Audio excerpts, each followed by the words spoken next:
Uno de ellos es el de la no intervención en los asuntos de otros países. Hay que respetar a los demás para que nos respeten a nosotros.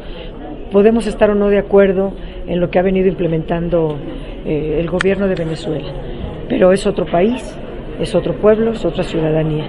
Yo de ninguna manera puedo prestarme a toda una orquestación mediática desde Estados Unidos en contra de un país para desestabilizar a un gobierno, para meter en crisis, en caos. Yo no soy,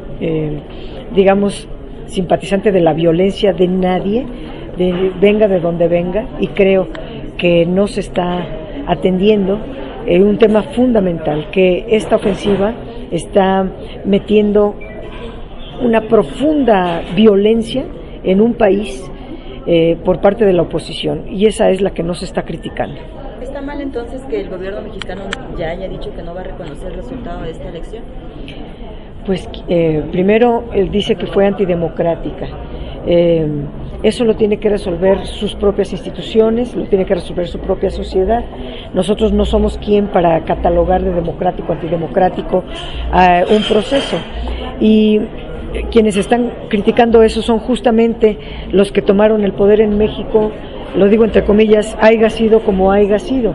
¿Qué autoridad moral pueden tener los que usurparon el poder en México, violentando la Constitución, la voluntad ciudadana, la voluntad popular, y ahora se erijan en adalides de la democracia?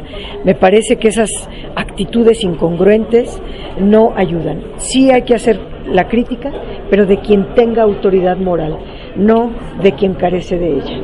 Senadora, pero se vale que mañana el PAN va a pedir a la Comisión Permanente que se retire el embajador de México en Venezuela. Me parece que el Partido de Acción Nacional se está prestando a toda una ofensiva contra otro país, contra un gobierno de otro país, y justamente los senadores del PAN, que son los que están haciendo esta propuesta, son los menos autorizados para decir qué embajador está o no está en nuestro país. Creo que ellos son los que usurparon justamente el poder, son los que arrebataron la voluntad ciudadana, son los que pasaron por encima de la Constitución en forma antidemocrática, autoritaria, arremedando métodos como los que critican, y no tienen autoridad moral para hacer esa solicitud.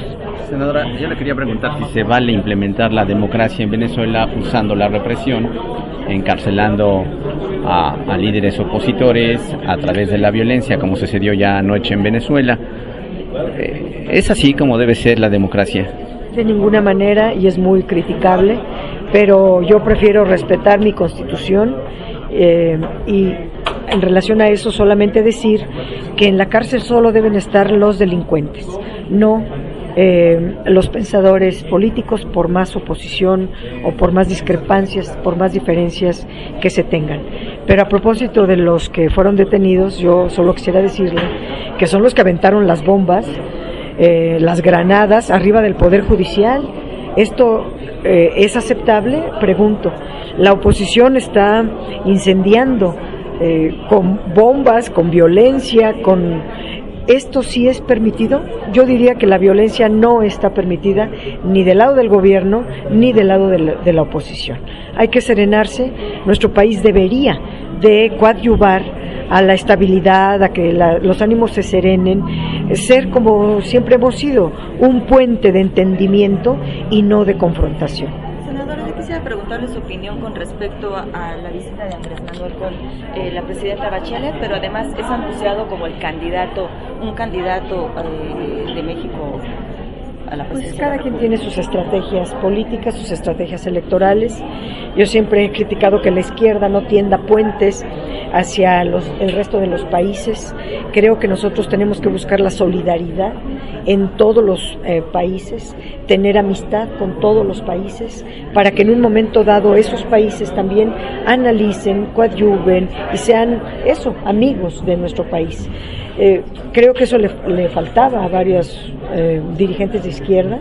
Salvo el ingeniero Cárdenas, yo no veía quién anduviera haciendo un internacionalismo por parte de la izquierda. Siempre era o la derecha y muy poquitos de la izquierda. Pero como candidato a la presidencia de la República, cuando nadie es candidato ahorita, nadie es candidato a la presidencia todavía.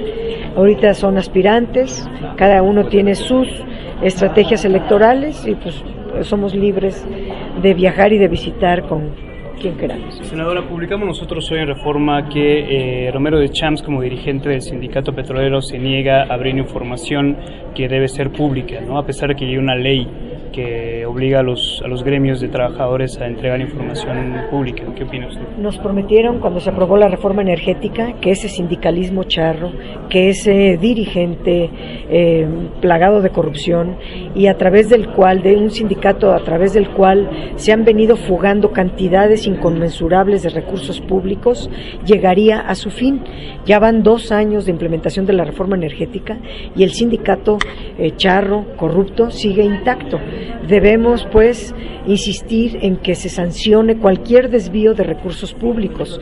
Cuando los recursos públicos llegan a los sindicatos, no se convierten en privados, son de sus trabajadores o son para causas determinadas. De ninguna manera pudiéramos aceptar que siga el enriquecimiento ilícito de este dirigente de este sindicato. ¿Por qué insiste tanto en ocultar la información de transparencia? Lo cuidan, lo protegen, él les ha permitido una represión hacia el interior de ese sindicato y las condiciones para que admitan los despidos masivos que están prohibidos en el artículo 2º transitorio de la reforma energética.